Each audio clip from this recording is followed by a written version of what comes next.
सबको जिताने वाला पहली बार जीता है। खुद जब राजनीति के गलियारों में बंदा उतरा, जो ना जाने कितनी पार्टियों को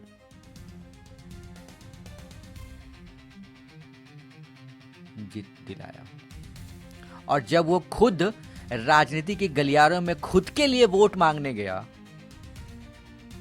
तो शून्य वोट मिला। शून्य। 243 सीटों पे जब बिहार विधानसभा का चुनाव हो रहा था, शून्य वोट मिला। शून्य। लोगों ने खूब मजा लिया। लोगों ने खूब मजा लिया। उनमें बहुत सारे आप लोग भी होंगे। ये क्या चुनाव लड़ेगा, ये क्या नेता बनेगा। लेकिन उन्होंने एक बात कहा था, मैं अभी मरा नहीं, जब मर जाऊंगा तब बोलना। बीजेपी को इस बात की गुरूर थी, जो सबसे बड़ा दल है उसको इस बात की गुरूर थी कि हम तो कुत्ता बिल्ली को भी अगर खड़ा कर देना तो बांकीपुर से हम जीत जाएंगे।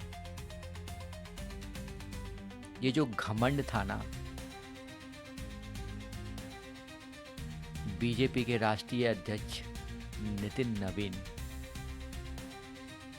जो खुद 5 बार अपने गढ़ से जीत के भारतीय जनता पार्टी, जो दुनिया का सबसे बड़ा पार्टी है, उसके अध्यक्ष बने, लेकिन आज खुद ही अपने ही क्षेत्र में हार गए। अपने ही क्षेत्र में बीजेपी का किला जो है ढह गया। क्या यह गरूर का परिणाम है या जनता बदलाव चाहती थी?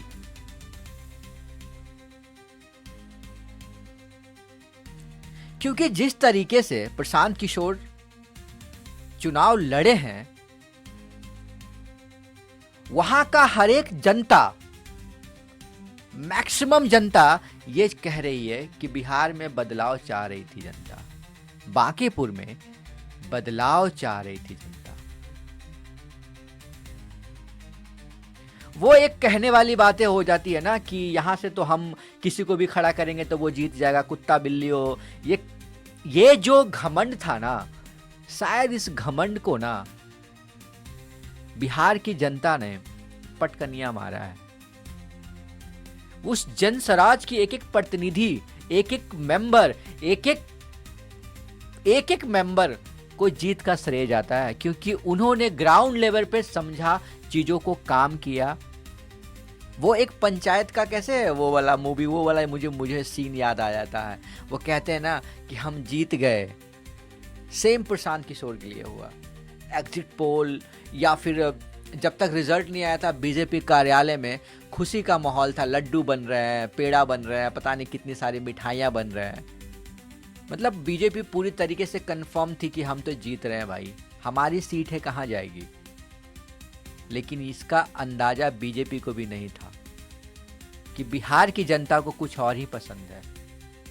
वो बदलाव चाह रही थी और बदलाव हुआ। और बदलाव ऐसा हुआ कि थोड़ा थोड़ा सीट से नहीं, भारी अंतर से बीजेपी ने को हराया गया है प्रशांत किशोर के द्वारा, जन स्वराज के द्वारा। बीजेपी के बड़े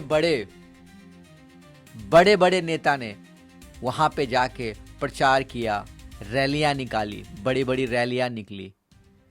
राष्ट्रीय अध्यक्ष से लेके बीजेपी के बड़े स्टार प्रचारक, गायक, सिंगर, सब लोगों ने वहां पे जी जान लगा दिया अकेले प्रशांत किशोर को हराने के लिए। लेकिन प्रशांत किशोर ने हार नहीं माना।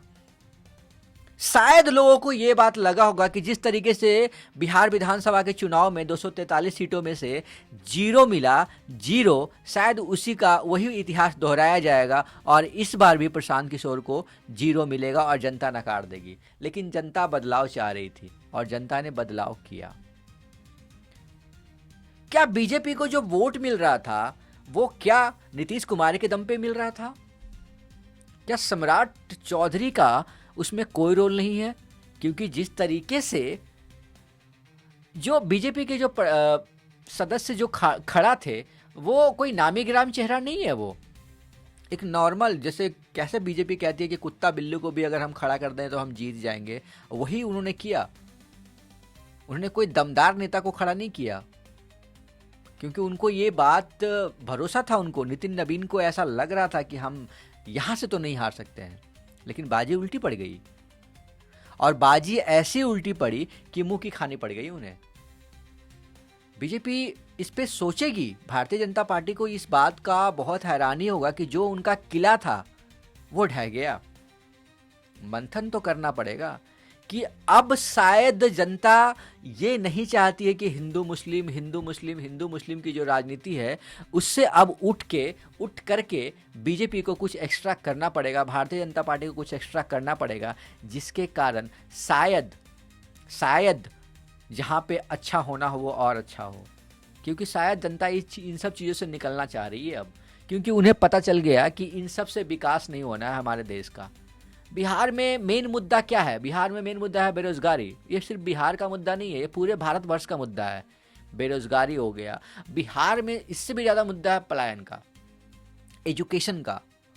एजुकेशन का हालत बिहार में इतना खराब है। बिल्डिंगें तो सरकार बना रही है, नो डाउट, हाई स्कूल की बिल्डिंगें बना रही है, जो जहाँ पे छपरा हुआ करता था, कच्ची दीवारें हुआ करता था, वहाँ पे बिल्डिंगें बना रही है बड़ा बड़ा। लेकिन बिल्डिंग के अंदर शिक्षक कितने हैं, टीचर कितने हैं?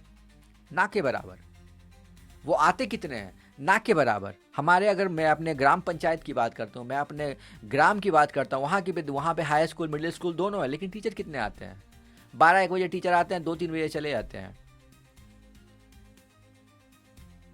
तो शायद बिहार में जो ये मुद्दा है पलायन का, जो हजारों बच्चे इधर उधर जाके काम करते हैं, दिल्ली, बम्बई, कलकत्ता, पता नहीं भारतवर्ष के कितने कोने में जाके सारे बिहारी काम करते हैं, ये बहुत बड़ा मुद्दा है। और ये सिर्फ आज से नहीं, ये मोदी जी को, हमारे देश के प्रधानमंत्री को भी इस बात को समझना पड़ेगा कि बिहार के लिए कुछ स्पेशल करना पड़ेगा, क्योंकि ये आज का मुद्दा नहीं है, ये काफ़ी टाइम से ये मुद्दा चल रहा है, और काफ़ी टाइम से बिहारियों को इधर उधर जाके काम करना पड़ रहा है। ऐसा नहीं कि सिर्फ ये अभी है, काफ़ी टाइम से बिहारियों को यहाँ वहाँ जाके काम करना पड़ रहा है। और ये हकीकत है कि बिहार में जो पलायन का मुद्दा है, ये ज़बरदस्त मुद्दा है, और किसी ने भी इस पे काम करना उचित नहीं समझा, चाहे वो बीजेपी सरकार हो, चाहे वो नीतीश कुमार की सरकार हो, चाहे वो लालू यादव की सरकार हो। इस मुद्दा पे बातें सब करते हैं, लेकिन काम कितने लोग करते हैं? अगर ऐसा होता, अगर किसी सरकार ने अगर काम किया होता पलायन पे, तो आज दिवाली हो, छठ हो, इतने भीड़ नहीं होते। आप भारतवर्ष का कोई भी कोना उठा के देख लो, कोई भी कोना, वहाँ पे बिहारी भरे हुए हैं, क्योंकि ये हकीकत है कि बिहार में रोजगार नहीं है, ना ही कंपनियां हैं। आप खेती से सिर्फ अपना घर नहीं चला सकते हो, ये हकीकत है, इसमें कोई डाउट नहीं है, कोई शक नहीं है। मैं डंके की चोट पे कह रहा हूँ, डंके की चोट पे कह रहा हूँ कि बिहार में रोजगार की कमी है, और भरसक बहुत ज़्यादा कमी है, जिसके कारण लोगों को दिल्ली, बम्बई, कलकत्ता, यहाँ वहाँ जाना पड़ता है रोजगार के चक्कर में। ये एक दिन का मुद्दा नहीं है।